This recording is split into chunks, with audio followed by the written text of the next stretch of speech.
Vambora! Terça-feira, dia 23 de setembro. Vambora para mais uma edição do Switch TV Show, a primeira edição dessa semana, né? Ontem acabou que não teve programa por falta de assunto, né? Mas hoje estamos aqui de volta para começar, né, os trabalhos com o Switch TV Show nessa semana. Bastante coisa para falar, viu? Vamos falar sobre Media Day. Algumas equipes adiantaram o seu Media Day, então tem algumas coisinhas pra gente ver. Falar sobre Seth Curry no Golden State. Vamos falar sobre Kevin Durant e o porquê que ele não voltou pro Golden State. Tem também essa pesquisa da ESPN que saiu, né? Quero dar uma olhada nela com vocês. Enfim, bastante coisa pra falar. Música até já acabou, nem reparei. Nem reparei que a música acabou. Então vambora, cara. Vamos aqui começar a edição de hoje, edição de terça-feira, Switch TV Show de volta. Sempre importante lembrar que o canal Switch TV BR é parceiro da Centauro, tá?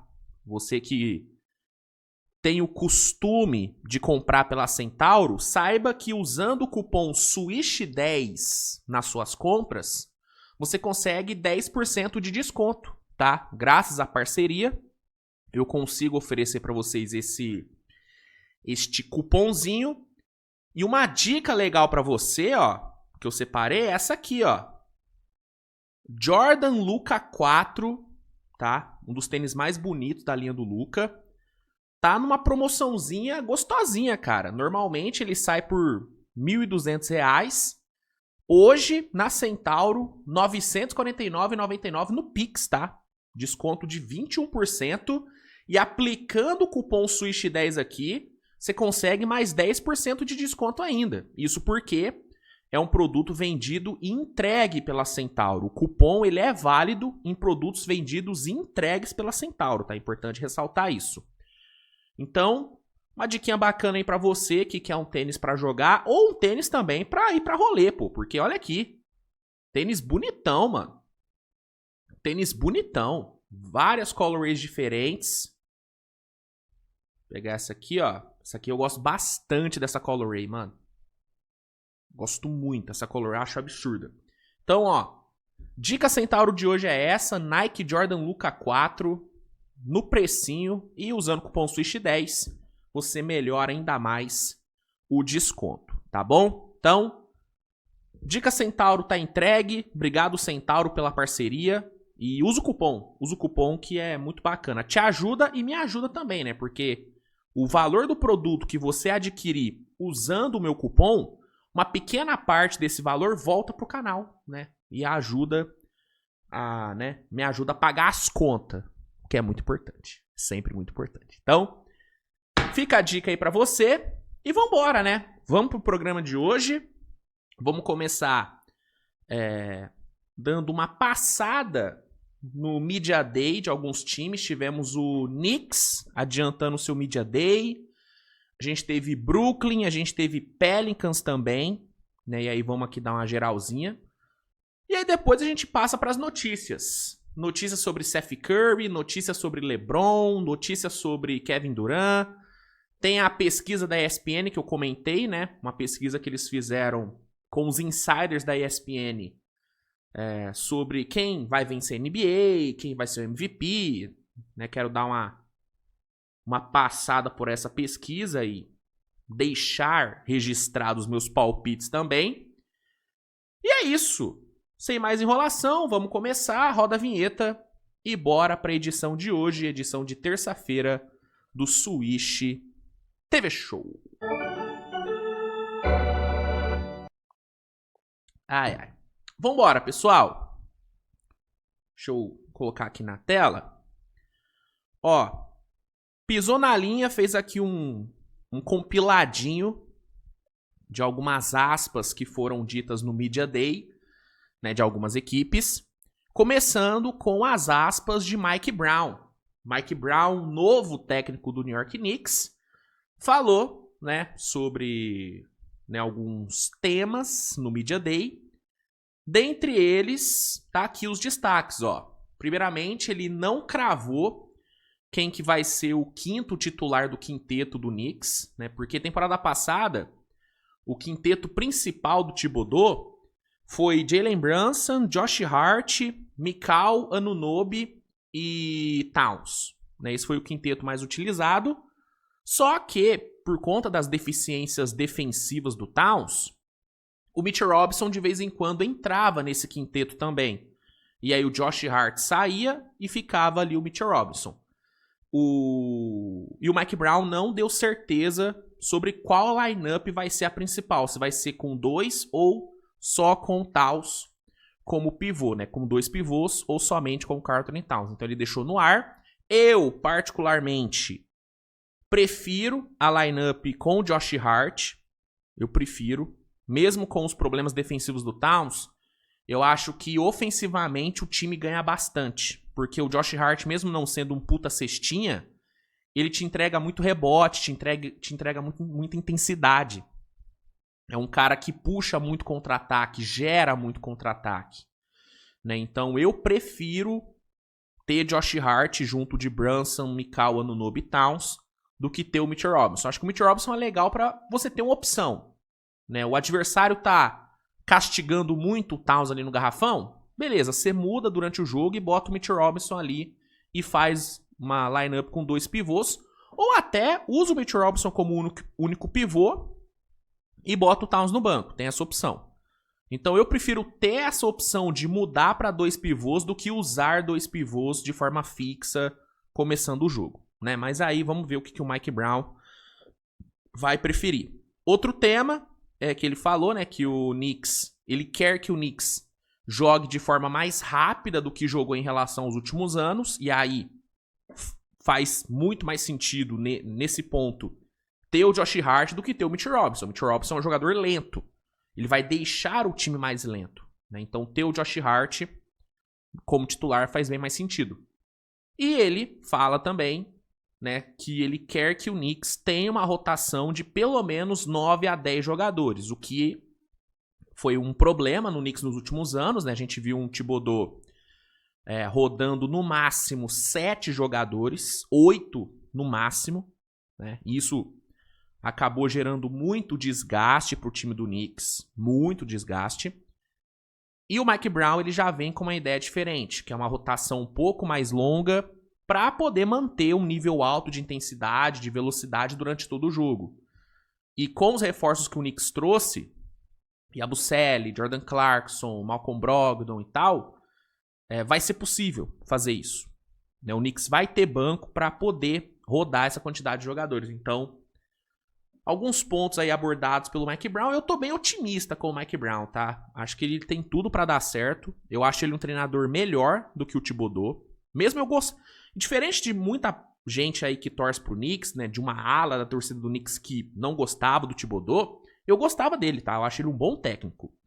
Mas o Mike Brown tá num nível acima, especialmente na parte ofensiva. Ofensivamente, eu acho que ele tem mais repertório do que o Tibbs, né? E vai ter muito material humano para trabalhar. Então, acho que o Knicks vai estar em ótimas mãos com o Mike Brown. Ainda no Media Day do Knicks, né, teve o Jalen Brunson falando sobre a demissão do Thibodeau. Vou botar aqui a fala dele, ó. I think obviously it's sad to see a man I've known for a long time part ways with this organization, but he's meant a lot to me.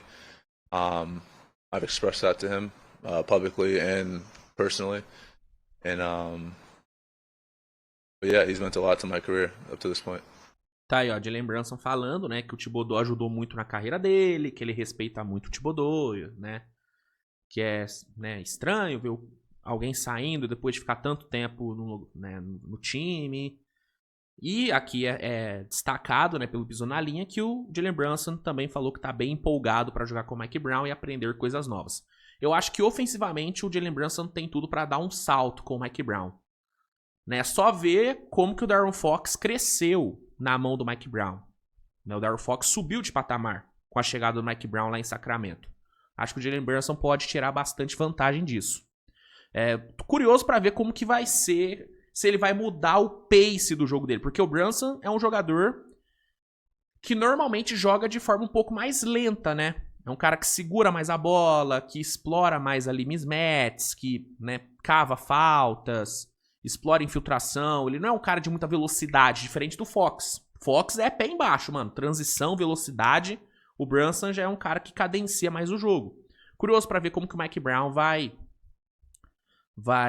usar o Brunson, né, nesse estilo de jogo um pouco mais rápido, né? Se o Brunson vai se adaptar, se o Brunson vai mudar um pouquinho o jeito dele de jogar. Bem curioso, cara. Tô bem curioso, né, em relação a esse Knicks.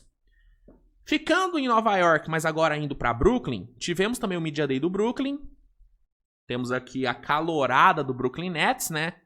Drake Powell, né, Ben Saraf, Traoré, Danny Wolf e o Egor Demi, né? Molecada que chegou aí no draft do Brooklyn. É destacado aqui, né, que o Sean Marks, aqui tá Maria, né, mas era pra estar escrito Marks, que é o GM do Brooklyn. Que o Marks falou que o Egor Demi teve uma fascite plantar durante a Summer League, mas não é algo que preocupa pro início da temporada, então a gente deve ver aí o menino Demi estreando. E aqui tem as aspas do Sean Marks sobre a novela Cam Thomas, que se encerrou recentemente, com Cam Thomas pegando a qualificatória, e sobre as falas do Michael Porter Jr., né? Pra quem não viu, o Michael Porter falou algumas merdas, né, recentemente, bastante merda, falou merda sobre a WNBA, né, algumas falas bem machistas, bem escrotas. E aí o Sean Marks abordou esses temas, pisou na linha atrás aqui as aspas dele, ó. Primeiramente sobre Michael Porter, ele falou o seguinte: conversamos com ele e isso permanecerá interno. Ele acaba de chegar a um novo ambiente, uma nova franquia com novas expectativas e responsabilidades. Ele sabe a posição da franquia em certas questões. Este mercado é diferente do que onde ele estava. Enfim, né? Então, dá pra ver que rolou uma conversa, deve ter rolado uma comida de rabo. E esse ponto aqui, ó, de que este mercado é diferente do que onde ele estava, é algo importante de ser esclarecido pro Michael Porter, porque, assim, e não muda o fato da fala dele ter sido escrota de qualquer forma. Ele falando isso em Denver, falando isso em Brooklyn, é uma fala escrota. Mas estando em Brooklyn, estando em Nova York, tudo que ele fizer e tudo que ele falar vai ser potencializado. Vai ser muito mais reverberado. Por quê? Porque é a imprensa de Nova York. Então, qualquer coisinha controversa que ele falar agora vai ter um peso muito maior, tá? E vai dar muito mais dor de cabeça pra ele e, né, pra equipe do Brooklyn, né, pra equipe de comunicação, pro jurídico. Então esse é um ponto que o Michael Porter vai ter que entender, que tem que tomar mais cuidado com as coisas que fala, porque estando em Nova York, tudo ganha mais holofote, tudo ganha mais peso. E reforço, isso não muda o fato, né, de ter sido escroto. Igual eu falei, se ele fala isso em Brooklyn, se ele falar o que ele falou sobre a WNBA estando em Brooklyn ou em Denver, é escroto do mesmo jeito. Só que estando em Brooklyn, jogando pelo Nets, isso ganha um peso maior, né, no sentido de peso na imprensa, sacou? Na opinião pública. Acho que deu pra entender. E espero que o Michael Porter também tenha entendido. E sobre a novela Cam Thomas, Sean Marks falou o seguinte, abre aspas, faz parte do negócio, talvez a parte ruim do negócio. Não conseguir chegar a um consenso sempre é duro, lembrando que o Cam Thomas queria um contrato de 30 milhões por ano e ele acabou tendo que pegar a qualificatória de só um ano, né? E aí ele vai jogar esse ano e vai ser agente livre e restrito na próxima off-season. Não era o que ele queria inicialmente, mas foi o que sobrou pra ele, dado o fato de que o Brooklyn não queria dar a grana que ele estava pedindo e que não teve nenhum outro time oferecendo também, né? Se tivesse um outro time oferecendo os 30 milhões que o Cam Thomas queria, isso poderia forçar o Brooklyn a igualar a proposta para não perder ele, porque o Cam Thomas é agente livre era agente livre restrito, então o Nets poderia cobrir a proposta que chegasse e manter ele. Só que não teve nenhum time oferecendo 30 milhões pro Cam Thomas. Aparentemente não tinha nenhum time oferecendo 20. Então acabou que o Cam Thomas não teve o que fazer para além de pegar a qualificatória, né? Por isso que ele fala de não conseguir chegar a um consenso. Mas ao mesmo tempo posso elogiar o quanto ele tem trabalhado, seja aqui ou fora daqui, para chegar no mais alto nível na temporada. Ambos os lados entendem o que está em jogo agora e não quero tirar conclusões precipitadas. Enfim, não é impossível que cheguemos a um novo acordo ao fim da temporada, só porque não conseguimos agora. Vai depender do que o Cam Thomas jogar, né, mano? Se o Cam Thomas destruir nessa temporada, se ele der um salto de evolução, especialmente na questão defensiva e também na questão de criação de jogo, porque o Cam Thomas, o que é o Cam Thomas? É um cestinha. Ponto. É um bom cestinha, é um cara que consegue ter noites de 30, 40, 50 pontos. Ele é capaz disso. Só que ele é só isso. Ele é só um cestinha. Ele não passa bem, ele não é um bom playmaker e defensivamente ele é uma peneira. Se ele conseguir melhorar nos outros aspectos do jogo fora pontuação, talvez o Brooklyn dê um contrato melhor para ele. Porque ele é novo, tem potencial, é um ativo interessante, né? Ainda mais num Brooklyn que está nessa fase de reconstrução. Agora, se ele se provar nessa temporada que ele realmente só é um cestinha, eu não vejo o Brooklyn e nem ninguém oferecendo 30 milhões por ele.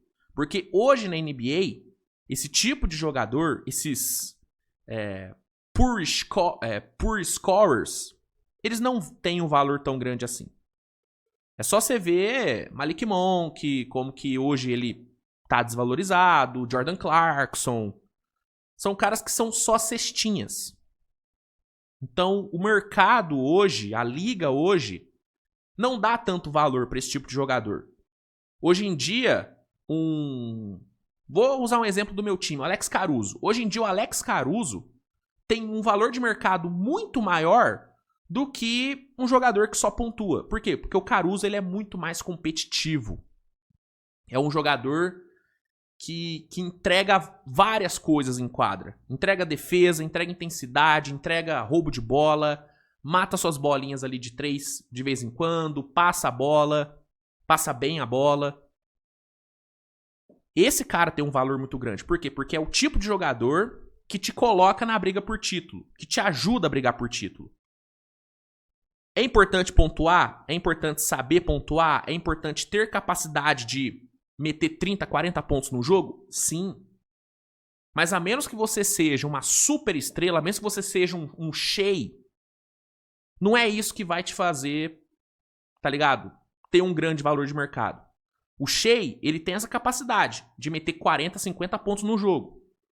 De ter média de 30, 32 pontos na temporada. Ele é um grande scorer. Só que ele não é só um grande scorer. Entendeu? Caras que botam a bola na cesta têm muito valor. Mas eles precisam fazer mais do que isso. O Shea faz mais do que isso. O Luka faz mais do que isso. Sacou? Cam Thomas não faz mais do que isso.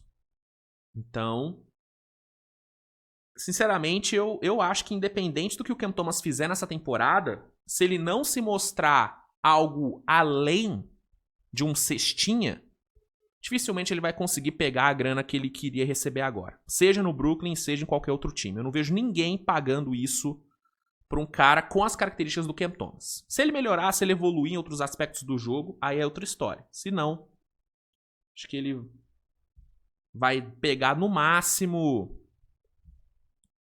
18 a talvez 20 milhões. No máximo. Estourando. Mas vamos ver, né? Vamos ver o que acontece. O próprio Cam Thomas falou, né? Deixa eu ver se eu acho aqui a fala dele. Não sei se pisou na linha, separou. Aqui, ó. As aspas do próprio Cam Thomas foram essas, ó.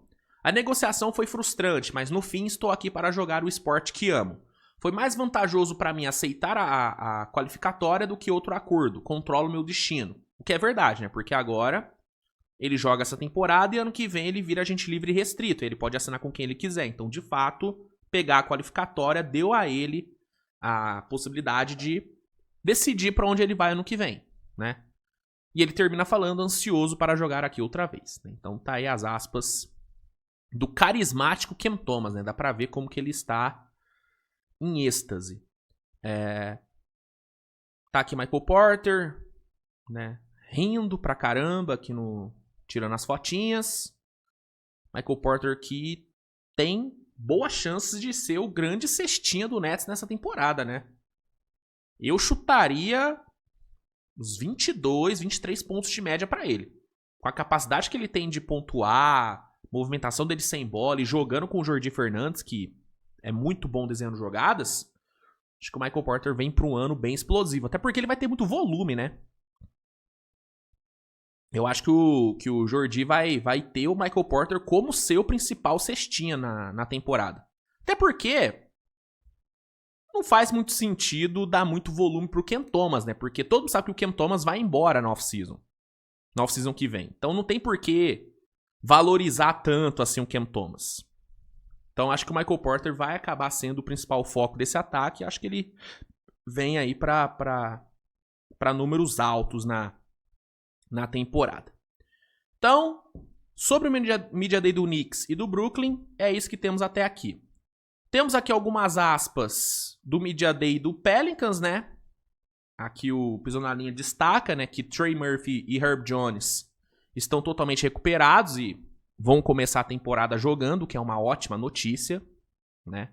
Principalmente o Herb Jones, que renovou agora, é um defensor absurdo, na minha opinião, tá entre os 3 melhores defensores de perímetro da NBA, né? Então é muito importante ter esses dois saudáveis.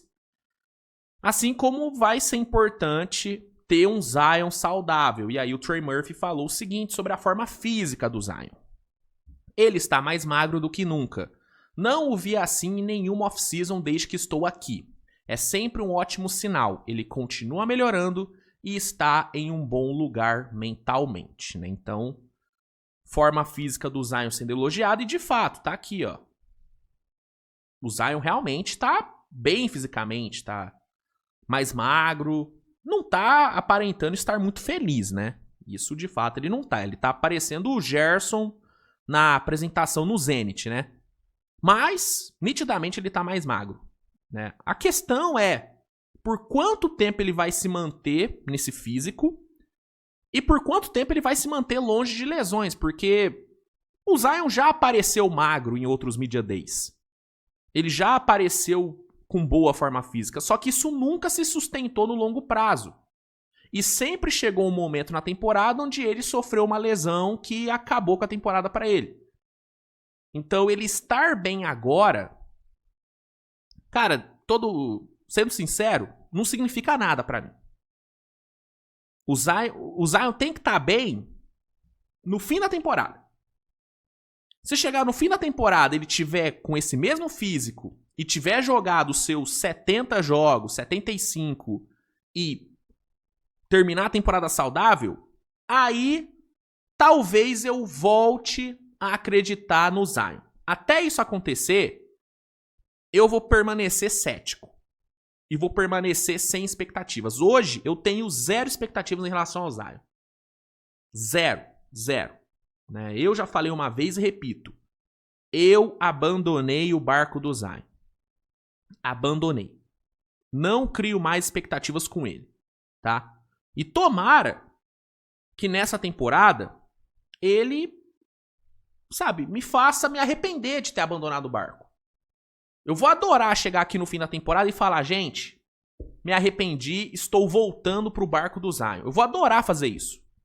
Mas, por todas as decepções que eu já tive com ele, hoje eu me dou o direito de não me empolgar mais. Não me empolgo mais com o Zion. Não me empolgo mais. Mas que bom que ele tá bem fisicamente agora, é um bom sinal. Só não significa nada pra mim. Porque essa cena aqui eu já vi antes. Enfim. Tá aqui, ó, Yabusele com a camisa do Knicks. Novo reforço do Knicks. Bom reforço, tá? Muito bom reforço. Acho que ele tem tudo pra dar muito certo no Knicks. Cara que joga com muita vontade. Tem o arremesso, tem o físico. Vem de um bom ano em Filadélfia. Ótima contratação do Knicks. Tem aqui Jordan Poole falando sobre a parceria com o Kevin Looney, ó. I'm super excited, man. I haven't had a good screen in 2 years, so. Tá aí, ó. Falando que ele não. Que faz 2 anos que ele não tem um. Que ele não vê um bloqueio sendo feito de forma decente. Dando aí uma cutucada nos pivôs do Wizards. So it'll be dope. Just playing with somebody who's won a championship. Obviously, you go through a long season and you just build the relationship. But in terms of just basketball chemistry, for me personally, it's a really big pickup just for how I play. But I think lembrando que ele jogou com o Kevin Looney lá no Golden State. Os dois eram muito amigos, né? Tanto que quando foi anunciada a ida do Looney pro Pelicans, o Jordan Poole comemorou ali no Instagram, né? For our team too, for the young guys, for DQ, for Misi, for opening up the floor for guys like Trey and Hawk and Herb and our experience. We got a really good group, and I think Troy and Joe did a good job of, putting his unit together. Tá aí. Novo reforço do Pelicans, Jordan Poole, que chegou na troca ali do McCollum. Sinceramente, eu não tenho muita expectativa não, tá? Eu tô muito... Sim, o Pelicans, ele não me gera nenhum tipo de otimismo, cara. Desculpa a torcida, mas eu olho pro Pelicans e eu não sinto absolutamente nada. Absolutamente nada, tá? Então, sobre o Media Day, é isso que a gente tem. Deixa eu ver se saiu mais alguma coisa. Senão eu já vou passar aqui pras notícias. Deixa eu ver.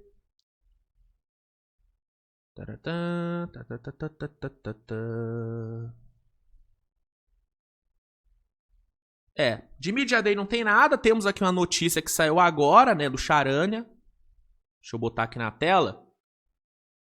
Reforço chegando em Cleveland, hein? Alô, torcedor do Cavs. A ajuda chegou. Informação de Shams Charania, Thomas Bryant, ex-Indiana, ex-Lakers, ex-Wizards, será o novo jogador do Cleveland Cavaliers. Ó. Assinar um contratinho aí de 1 ano, deve ser o mínimo de veterano. Vai aí reforçar o garrafão do Cavs, que precisa de reforço, né? É um time que tem ali 2 titulares excelentes, Mobley e Jarrett Allen, mas faltam reservas de qualidade, né? E o Thomas Bryant, para ser um pivô reserva, para jogar ali seus 15 minutinhos, eu acho que é uma opção bem válida, tá? Um cara que joga com muita intensidade, tem ali um espaçamento de quadra, não é o melhor espaçando, mas tem ali um espaçamentozinho. Acho que é uma opção interessante, um cara bom ali para lobbies, atlético. Acho que é um reforço bom. Acho que é um bom reforço. Valor baixo, não vai ter grande peso no cap. Acho que é uma boa, cara. Acho que é uma boa contratação aí pra Cleveland. Chega pra esticar a rotação de garrafão. Cavs fazendo movimentos bem pontuais, né? Nessa off-season. Lonzo Ball, Thomas Bryant. E não tem por que ser mais... Não tem por que ser tão agressivo também o Cavs, né? O Cavs tem um grupo muito sólido. Né? Um elenco muito bom, né? Mitchell, Garland, Mobley, Allen, DeAndre Hunter. Né? Você tem ali um núcleo muito bom. Max Strus.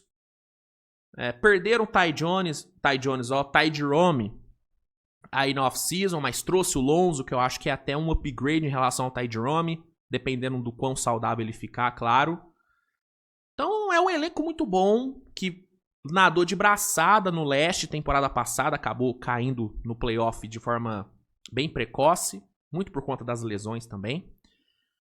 Então acho que não tinha por que ser tão agressivo. Então acho que o Cavs teve a abordagem correta nessa off-season. Foi lá, trouxe reforços pontuais, esticou um pouquinho ali o banco. Gostei do que o Cavs fez na off-season até aqui e gosto da chegada do menino não, né? Do Thomas Bryant. Ele não é menino e não é senhor. Ele é um jovem adulto. né? O jovem adulto Thomas Bryant. Então tá aí informação de momento. Thomas Bryant indo para Cleveland. E aí, aproveitando o gancho, vamos aqui passar por outras notícias, né? Começando com outra contratação que não foi fechada, mas está no caminho para ser, que é a ida de Seth Curry para o Golden State, né? Já foi reportado há um tempo que o Seth Curry poderia ir para o Golden State. Seth Curry, para quem não sabe, irmão do Stephen Curry. Já havia sido reportado que ele poderia ir para lá, que o Golden State teria o interesse nele. E aí ontem tivemos aí mais uma fonte confirmando isso. Temos aqui, cadê aqui, ó, matéria do The Playoffs, né, que traz aqui: uma reunião bastante familiar está prestes a acontecer na NBA. Isso porque, de acordo com o jornalista Mark Stein nessa segunda-feira, Seth Curry está próximo de assinar com o Golden State Warriors. Dessa forma, Seth se juntaria ao irmão Stephen Curry pela primeira vez na carreira. Os dois nunca jogaram juntos, tá? Nunca. Segundo Stein, abre aspas, há uma forte expectativa em toda a liga de que a movimentação se concretize. No entanto, os Warriors ainda não fizeram nenhuma contratação nessa off-season. Há menos de um mês para o início da temporada regular, a franquia ainda está presa na situação contratual do free agent restrito Jonathan Kuminga. Isso porque já ofereceu diversas opções contratuais para o jogador, que faz jogo duro e ainda tenta uma sign and trade. Caso Kuminga assine pelo valor de 25 milhões por temporada, a franquia ficará próxima da First April, mas ainda conseguirá assinar com Curry pelo valor mínimo de veterano. Então, tudo indica que o Seth Curry realmente vai pro Golden State, vai jogar com o irmão dele, o que vai ser muito maneiro. Vai ser uma história muito legal pra gente acompanhar, né? Os irmãos Curry jogando juntos. E eu acho que é um reforço interessante. Claro, o Seth Curry tá muito longe do seu ápice, né? Eu acho que o auge dele foi ali em Dallas, né? No próprio Philadelphia, ele jogou bem. Em Portland ele também fez um bom trabalho. É um cara que tá na liga há mais de 10 anos. Então ele não tá no seu ápice, muito longe disso. Mas ainda é um bom arremessador, né? Temporada passada ele teve números decentes. Jogou 68 jogos pelo Hornets com quase 16 minutos de média. E arremessou para 45,6% para 3. Né? Então ele ainda é um arremessador sólido aí nos seus 35 anos. Então é um cara que vai ajudar. Vai ajudar vindo ali do banco, jogando seus 15, 16 minutinhos. Obviamente não vai ser titular, tem mínima condição disso. Mas chega para ajudar. Chega para ajudar.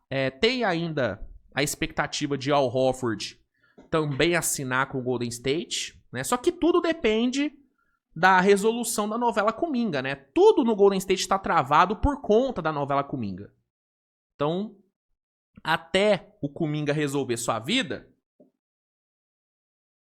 o Warriors vai ficar aí, né? Sem conseguir fechar de fato nenhuma contratação. Mas já tá tudo engatilhado. Seth Curry tá engatilhado, Al Horford tá engatilhado. D'Anthony Melton tá engatilhado para voltar pro Golden State também. Acho que é só questão mesmo de resolver logo a questão Kuminga, que eu acho que vai ser resolvida nas próximas semanas. Eu duvido muito que a pré-temporada comece com o Kuminga sem ter resolvido a sua vida, e a resolução me parece muito óbvia. Ele vai pegar a qualificatória, vai jogar um ano e vai ser agente livre restrito na próxima off-season. É o que eu acredito que vai acontecer. Mas fica aí a informação do Seth Curry basicamente fechado com o Golden State para jogar com seu irmão, tá? Por falar em Golden State, vamos aqui falar sobre uma troca que quase aconteceu temporada passada. Né? Vocês devem se lembrar que lá para fevereiro rolou o papo do Warriors ir atrás do Kevin Durant.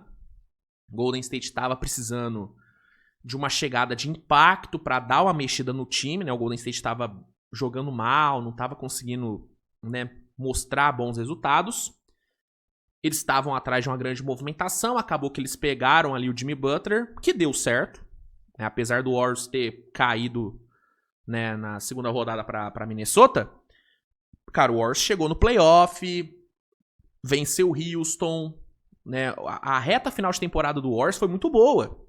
E muito por conta da chegada do Butler, da junção dele com o Curry, né? Os dois ali fizeram um trabalho muito bom.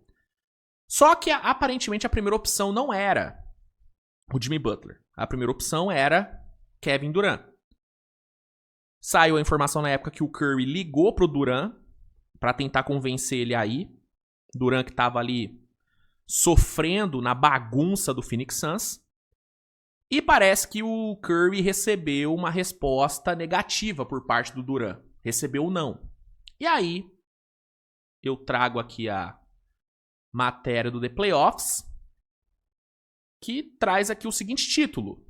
Kevin Durant confirma que travou troca para os Warriors. Durante a última trade deadline, os Suns estavam ativamente buscando trocas por Kevin Durant e o jogador não quis sair no meio da temporada. Né? Vamos aqui pegar as aspas do KD. Aqui eles trazem o contexto, né, que na última trade deadline, em fevereiro deste ano, foi muito agitado para o Golden State, conturbada para Kevin Durant. Isso porque o Alice esteve envolvido em vários rumores de troca, enquanto o Phoenix Suns tentava recuperar escolhas de draft e jovens talentos em troca do veterano. Inclusive os Warriors eram uma das equipes interessadas em Kevin Durant. No entanto, na última semana, o Ala participou do Game Plan Sports Business Summit, evento que reúne pessoas do mundo dos negócios, esporte e entretenimento, e confirmou que travou um possível retorno para Golden State. E aí tem as aspas do... Oh, meu Deus. E aí temos as aspas do KD. Olha o que ele falou. Ouvi que o Golden State estava na jogada perto do prazo de trocas, mas foi aí que o Rich, que é o agente dele, né, o Rich Kleiman, entrou em ação. E aqueles relacionamentos que construímos pela liga e também meu tempo jogando no Golden State ajudaram, diz Kevin Durant. Conseguimos dizer a eles para meio que segurar aquilo. Além disso, pouco depois da trade deadline, o Ala afirmou que não queria ir para o Warriors, pois não queria deixar o Suns no meio da temporada. Abre aspas. As pessoas falam coisas malucas sobre mim o tempo todo. Isso, ser criticado por voltar aos Warriors, não é o motivo pelo qual eu não queria voltar. Eu só não queria ser trocado no meio da temporada, explicou o Ala na ocasião, o que faz total sentido. Né? Se você for pegar aí nos últimos anos na liga, não teve nenhum time que foi campeão depois de fazer uma troca desse tamanho no meio da temporada. Trocas desse tamanho, feitas numa trade deadline, dificilmente dão resultados de forma imediata. Né? Normalmente, trocas desse tamanho vão dar resultado na temporada seguinte. Por isso que é muito mais interessante para times e para as estrelas, né, serem trocadas na off-season. Porque durante a off-season, você consegue ali se adaptar ao time, porque você vai ter uma pré-temporada, você vai ter um training camp, né? E isso acaba facilitando com que, né, você consiga atingir o seu objetivo, que normalmente, nesse tipo de troca, é ser campeão. O Kevin Durant, entendendo isso, brecou porque ele não queria ser negociado no meio da temporada, porque ele sabia que se fosse negociado no meio da temporada, dificilmente ele ia conseguir ser campeão no Golden State. Porque é uma adaptação diferente. Talvez no caso do Durant fosse um pouquinho diferente, porque ele já jogou com os caras. Já jogou com Curry, já jogou com Green, já conhece o trabalho do Steve Kerr. Então talvez a adaptação fosse um pouco mais fácil. Mas ainda assim, eu duvido que o Warriors conseguisse ser campeão temporada passada. Poderia, nesse ano, entrar como favorito. Mas na temporada mesmo, eu não acho que o Warriors ia conseguir. Porque essas trocas, elas balançam o time. É só você ver o Lakers. Né? Obviamente, Luiz, tá falando então que o Lakers não deveria ter trocado pelo Luka? Claro que deveria. Chegou a oportunidade de você ter o Luka Doncic, você aceita. Só que, olha pra você ver o tanto que mexeu no jeito do Lakers jogar. O Lakers jogava com um pivô de grande impacto, que era o Anthony Davis, e simplesmente ficou sem pivô. Ganhou no perímetro, mas perdeu o garrafão. O que acabou fazendo muita diferença na série contra Minnesota. Então, uma troca desse tamanho dificilmente dá frutos na mesma temporada. Vai dar fruto na temporada seguinte, daqui 2 temporadas, porque precisa de adaptação. Né? Você precisa preencher algumas lacunas quando você faz uma troca dessa. Tanto que chegou a off-season, o que o Lakers fez? Foi atrás do DeAndre Ayton para reforçar o garrafão, né? Trouxe Marcus Smart para reforçar a defesa de perímetro. Né? O Lakers foi lá e agora tá, né, tentando complementar melhor o Luka. Coisa que não deu pra fazer temporada passada, porque era trade deadline, era meio da temporada. Não tinha tanto tempo assim. Né? O próprio J.J. Redick vai agora, finalmente, ter tempo pra... Beleza, vamos lá, vamos ver como que o Luka funciona melhor. O que eu posso fazer pra potencializar o Luka? Como é que eu faço esse time jogar melhor com o Luka? Agora o J.J. Redick vai ter esse trabalho. Assim como o Steve Kerr agora vai conseguir trabalhar melhor essa dinâmica do time com o Butler. Eu tenho total certeza que nessa temporada a gente vai ver um Golden State muito melhor do que viu temporada passada. Porque os caras vão ter um training camp inteiro com o Butler. Isso faz diferença, né? Então, faz todo sentido pra mim o Durant não querer ser trocado no off-season, tanto não querer ser trocado no meio da temporada e sim no off-season. E foi o que aconteceu. Chegou ali, inclusive ele foi trocado até antes da off-season, né? Ele foi trocado durante as finais. E aí, ele indo pra Houston na off-season agora, potencializa muito mais a chance dele conseguir, né, levar esse time longe. Porque é um training camp inteiro com o time. Pra conhecer os novos companheiros, pra conhecer o Ime Udoka. Então, a decisão do Durant de não querer ser trocado na trade deadline, pra mim ela foi acertada. E ele deixa muito claro que não era uma questão de eu não querer ir pro Golden State. Eu só não queria ser trocado na trade deadline. E como o Golden State tinha meio que urgência pra conseguir uma troca, pra tentar pelo menos chegar no playoff, meio que não deu. Aí eles foram atrás do Jimmy Butler e conseguiu até uma troca que eu achei boa. Achei uma troca bem boa pro Golden State. Acho que o Butler faz bastante sentido, né? Obviamente, o Durant é melhor, claro. Mas, como o Warriors não podia esperar, Jimmy Butler acabou sendo um ótimo prêmio de consolação, no caso, né? Mas é isso. Explicação dada. Explicação totalmente plausível do KD, né? Seguindo aqui, temos essa notícia aqui para comentar. Essa aqui, ó. LeBron James não merece estátua nos Lakers, diz Byron Scott. Byron Scott jogou no Lakers muito tempo, lenda do Lakers, e também foi técnico do Lakers durante um tempo, péssimo técnico, mas foi um ótimo jogador. E aí, segundo ele, o LeBron não merece ter uma estátua no Lakers, coisa que o Kobe tem, coisa que o Dirk tem em Dallas, que o Wade tem em Miami. Só que na opinião dele o LeBron não merece, e vamos aqui entender o porquê que ele acha isso. Matéria do The Playoffs, só pra pontuar. 8 jogadores na história do Lakers podem falar que possuem uma estátua em Los Angeles. De George Mikan a Kobe Bryant, os Lakers são uma das maiores franquias da NBA e sem dúvidas a mais glamurosa. Isso porque, além de estar na terra das estrelas do cinema, também conta com as maiores lendas do esporte em sua história, incluindo LeBron James.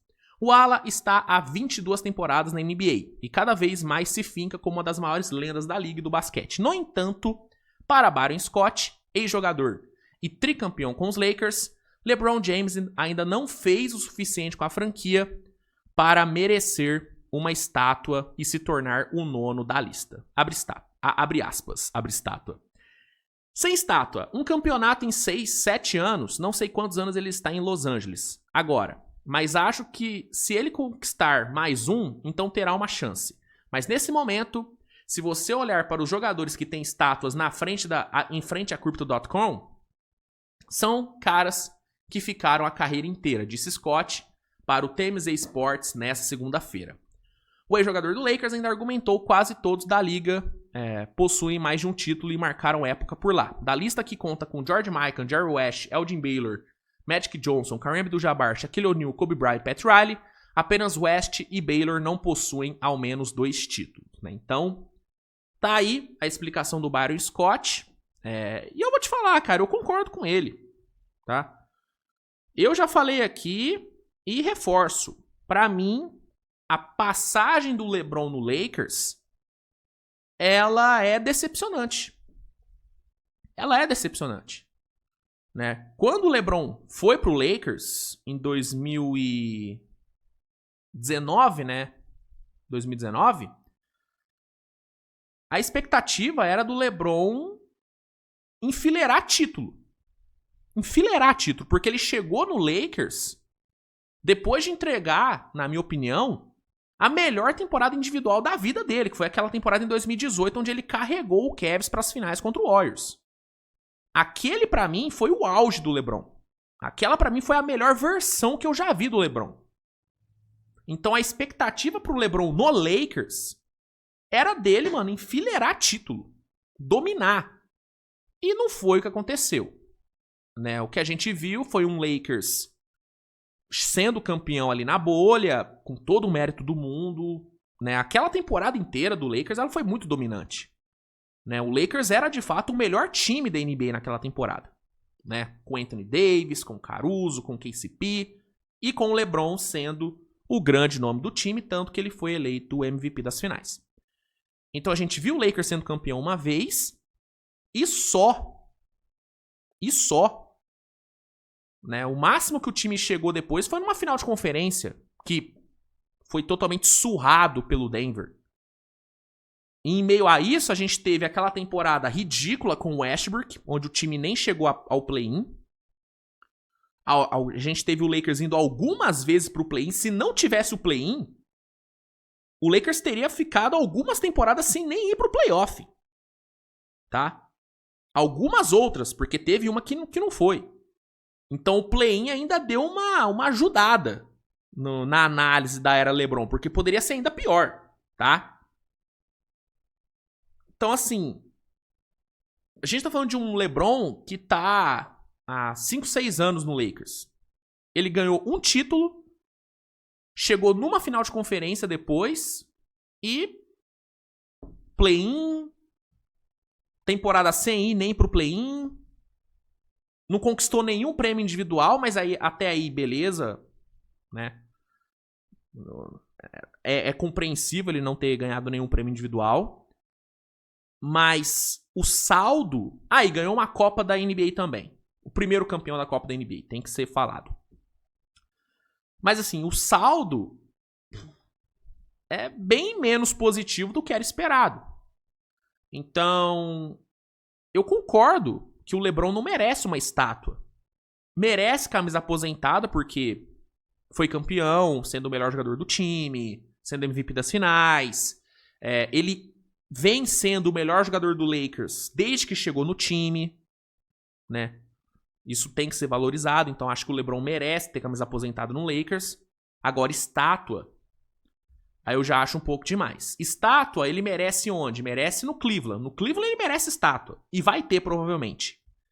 No próprio Heat, eu acho que ele merecia uma estátua no Heat. Assim como o Dwayne Wade. No Lakers... aí eu já acho uma forçação de barra. Aí, de fato, ele não merece. Porque, igual eu falei, a entrega, em comparação à expectativa, ela foi bem menor. Né? Eu sei que é uma aspa forte falar que a passagem do LeBron no Lakers foi uma decepção, mas, em comparação à expectativa, eu acho que dá sim pra dizer que foi uma decepção. Tá? Eu acho.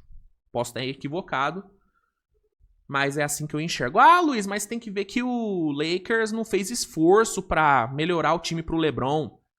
Concordo. O trabalho do Pelinka, da Jenny Buss, é horrível, tá? Mas vamos lembrar que muito do fato daquele time campeão na bolha ter sido desfeito foi pelo fato do LeBron querer jogar com Westbrook, né? E aí trocou KCP, não renovou com Caruso, né? Então, o LeBron não foi nenhum coitadinho não, tá? O LeBron tem muita culpa no cartório. E outra, se ele quisesse tanto ter um time pica, por que ele não abriu mão de salário nas renovações? Por que ele não aceitou receber menos? Ele sempre pegou o máximo possível. Menos nessa última, que ele deu um descontinho de 1 milhão. 1 milhão e pouco. Então, você que acha que o LeBron foi um coitado no Lakers, que... o Lakers não valorizou o LeBron. A história não é bem assim não, viu? A história não é bem assim não.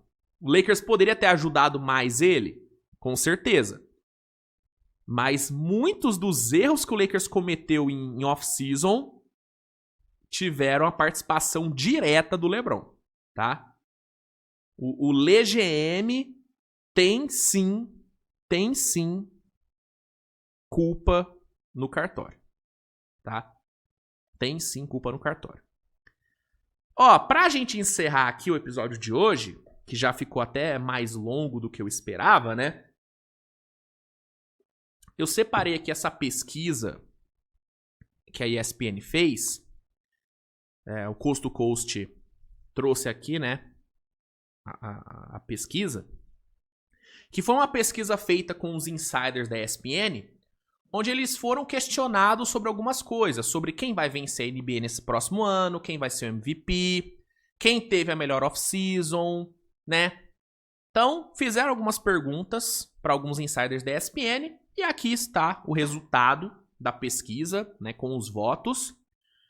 E aí eu quero comentar um pouquinho sobre essa pesquisa e, né, dar a minha palpitada também, né, que eu acho que é válido. Ó, vamos lá. Primeira questão que foi feita para eles foi: quem vai vencer a NBA? E aí o OKC, o gigante, recebeu 18 votos e o Denver Nuggets recebeu 2. Né? Então o OKC, na visão da maioria ali na ESPN, será o campeão dessa temporada. Totalmente plausível, né? Até porque o OKC manteve toda a base que foi campeã temporada passada e vai ter J-Dub, Chet, Shea sendo ainda melhores do que foram temporada passada, porque eles ainda estão em evolução. Cason Wallace é outro caso, né? Então faz todo sentido colocar o Oklahoma como provável campeão. Na minha opinião, é o favorito ao título. Agora, é o meu palpite? Não. Meu palpite é Denver, tá? Até porque é muito difícil hoje em dia a gente ter um bicampeão. O último bicampeão que a gente teve na NBA foi o Golden State.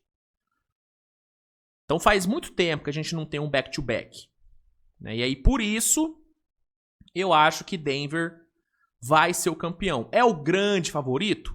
É um dos. O grande, pra mim, é o OKC. Pra mim, o Oklahoma é o time a ser batido. Mas o meu palpite é Denver, tá? É Denver. Inclusive, já falei e repito, Denver é o único time da NBA que numa série contra o Oklahoma, eu vou de Denver, tá? Oklahoma e Houston, 7 jogos, eu vou de Houston. Oklahoma e Knicks, 7 jogos, eu vou de Oklahoma. Oklahoma e Denver, 7 jogos, eu vou de Denver. Porque é um matchup muito difícil pro Oklahoma. A gente viu temporada passada, né? O Denver todo baleado levou o Thunder a 7 jogos. E agora é um Denver encorpado, reforçado, né? Então, favorito pra mim é o Thunder. Meu palpite é Denver. Quem vai ser o MVP? 7 votos pro Jokic, 5 votos pro Shea, 4 votos pro Luka e 2 votos pro Wembanyama. Cara, eu acho que vai ficar entre esses 3, tá? O Giannis pode entrar na discussão também, porque ele sempre entra na discussão. Mas eu acho que deve ficar entre Jokic, Shea e Luka. E nessa... Vou te falar, meu palpite é Luka. Eu acho que o Luka vem pra uma temporada muito boa, tá? Vai ter um training camp inteiro com o Lakers. Então, a tendência é o time tá melhor e ele estar mais à vontade. Então, acho que o Luka vai ter números absurdos. bem fisicamente, né? Então ele deve, né, ter uma performance consistente durante todo o ano, né? Não deve perder muitos jogos, se Deus quiser. E o fato dele estar em Los Angeles vai ajudar bastante ele aqui, tá? Porque não tem jeito, mano. O cara estar em Los Angeles ajuda, potencializa bastante, né? Então, meu palpite para MVP é Luka Doncic. E aí depois eu iria de Jokic, Shea ou vice-versa. Mas o Luka é o meu palpite para esse ano. Mas o Jokic tem totais condições, né? Ele vem da melhor temporada da vida dele. E agora ele vai estar num time que vai dar pra ele o sucesso coletivo que faltou temporada passada, né? Porque muito do MVP não ter ido pra ele temporada passada foi pelo fato do Thunder ter feito uma temporada regular histórica, 68 vitórias, dominando, né? Óbvio, individualmente o Shea também foi espetacular, cestinha, jogando pra caralho, defendendo pra caralho. Mas eu acho que o que realmente foi o ponto de desequilíbrio ali na disputa foi a campanha coletiva. Nesse ano, o Jokic vai ter a campanha coletiva também. O Denver dificilmente fica fora do top 3 da conferência. Então acho que o Jokic tem muita chance. Mas acho que a narrativa do Luka tendo uma temporada de vingança, revenge season, acho que tudo isso vai ajudar com que ele seja o MVP. E, repito, o fator Los Angeles tem um peso muito grande, tá? Então, meu palpite aqui é Luka. Quem será o melhor jogador do mundo em 2030? Olha aí, o Embiid recebeu 16 votos, Luka 2 e o Shea 1. Eu tô com a maioria aqui, cara. Eu acho que o Embiid em 2030 vai ser o melhor jogador do mundo, né? Se pá até antes. Se pá em 2028 o Embiid já vai ser o melhor do mundo. Porque que esse cara joga e é impressionante a velocidade com que ele evolui. É surreal, mano. É surreal. Então, 2030 eu também tô fechadaço com o Embiid aqui sendo o melhor jogador do mundo. Quem teve a melhor off-season? Atlanta Hawks recebeu 7 votos, Denver 4 e Houston 3. Eu colocaria o Clippers nessa brincadeira também. Acho que a off-season do Clippers foi muito boa. Mas acho que os 3 melhores foram esses mesmos. Eu acho que Houston teve uma off-season melhor, né? Pô, mano, você pegar um Kevin Durant tem um peso muito grande. Então, meu palpite aqui seria Houston. Fora Finney-Smith, Capela, né? Mas o Hawks também se reforçou muito bem, né, cara? E o Denver conseguiu ótimos valores. Cam Johnson, Bruce Brown, Tim Hardaway, Valanciunas. Mas acho que meu voto seria Houston. Muito pela questão do Durant. Pô, os caras pegaram o Durant trocando Jalen Green, Dillon Brooks e uma first. Foi uma baita movimentação. Onde LeBron vai jogar em 26-27? Pergunta de milhões aqui, hein? Lakers recebeu 7 votos. A maioria acha que ele vai para um last dance no Lakers. Aposentadoria, 5 votos. E Cavs, 4 votos. Cara, complicado, hein? Complicado. Eu não acho que vai ser aposentadoria, porque se ele fosse se aposentar em 26-27, ele já teria avisado agora pra ter toda a tour do LeBron, né? Então a aposentadoria eu não acho que vai acontecer. E eu não vejo o Lakers renovando com o LeBron pra 26-27. Eu acho que esse vai ser o último ano do LeBron no Lakers. Então, eu fico entre uma volta pro Cavs, que seria maravilhoso de se ver, e uma ida pra Dallas, tá? Eu não descarto o LeBron jogando em Dallas no seu último ano, jogando com Anthony Davis, jogando com Kyrie Irving. Não descarto. Não descarto. Acho que tem mais chance dele ir pra Cleveland do que pra Dallas, mas eu não descarto Dallas. Não descarto, tá? Mas aqui a maioria acha que ele vai jogar o último ano no Lakers. Eu não acho. Acho que esse vai ser o último ano dele lá em Los Angeles. Quem é o melhor jogador do mundo hoje? Obviamente o Jokic foi, né, quase unânime, né? Teve um torcedor do Lakers que votou no Luka, mas não tem discussão. O melhor jogador do mundo é o Nikola Jokic e ele é o melhor do mundo há pelo menos 3, 4 anos. Né? Então, aqui não tem nem o que discutir. Quem é o melhor estadunidense na NBA hoje? Curry recebeu 11 votos, Anthony Davis recebeu 8 votos e o Donovan Mitchell recebeu 1 voto. Olha aí, hein? Rapaz, torcedor do Cavs aí não conseguiu se conter. Né? Teve que votar no Mitchell. Cara, eu vou te falar, no momento, óbvio, carreira, gente. Não tem como. É Curry, é LeBron, Curry e Durant.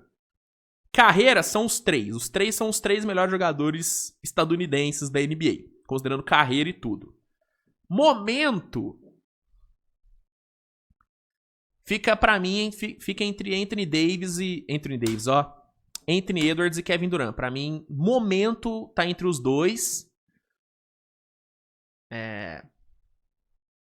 O Curry também tem... o Curry também é bom pra caralho.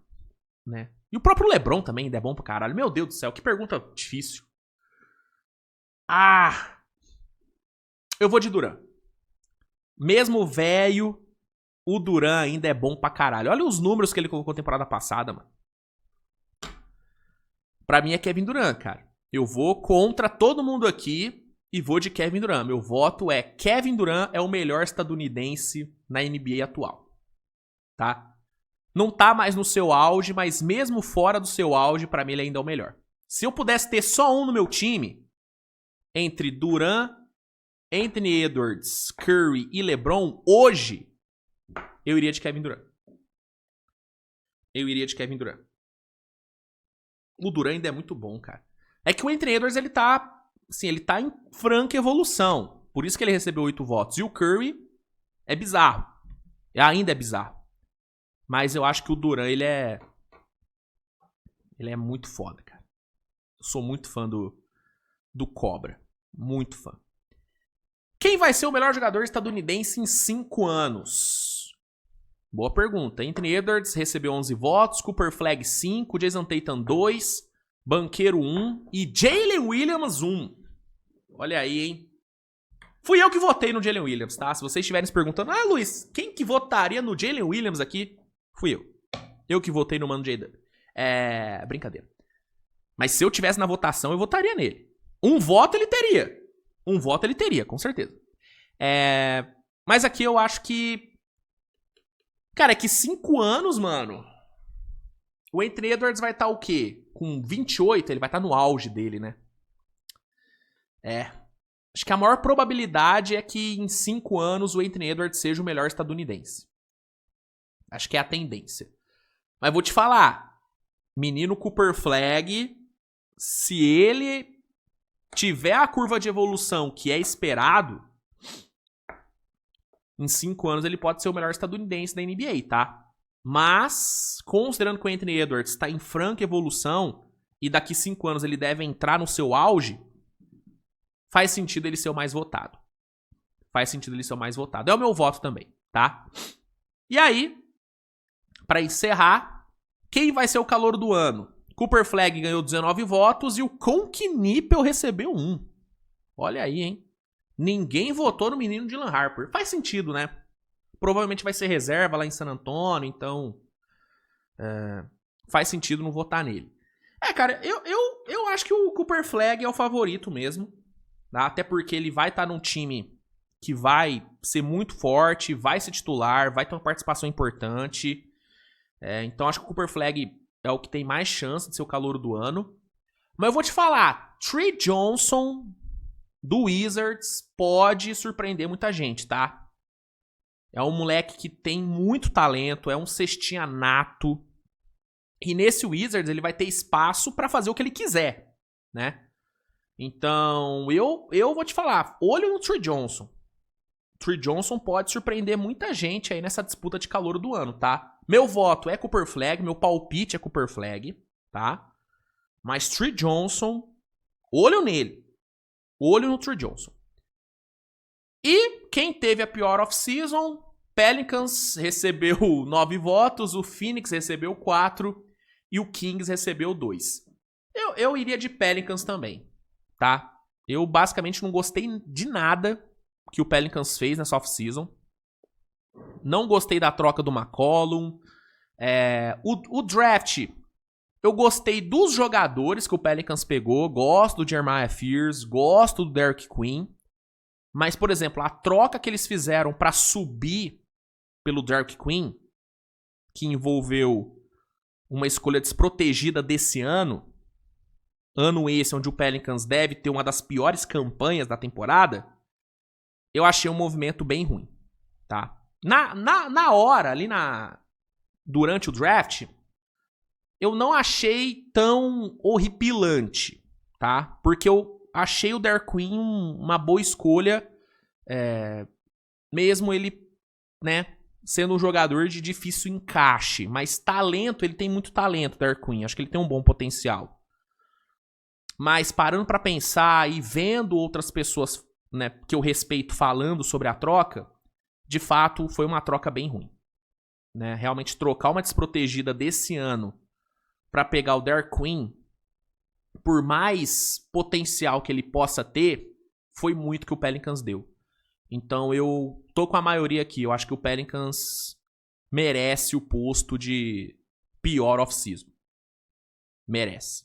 Mas o Kings também. E vou te falar. E o nosso Golden State, que não fez nada até agora? O que é pior? Não fazer nada ou fazer um movimento ruim? Talvez fazer um movimento ruim, né? Tentei passar um pano pro Pelicasso, mas não tem como. De fato, o Pelicans merece o posto de dono da pior off-season da NBA. De fato, merece. Enfim, essa pesquisa foi feita pela ESPN, achei legal trazer aqui pra vocês. E comenta aí, mano. Participe da pesquisa também, deixe seus votos nos comentários, que eu quero saber. Eu quero saber aí a opinião de vocês sobre esses tópicos. Rapaziada, é isso, tá?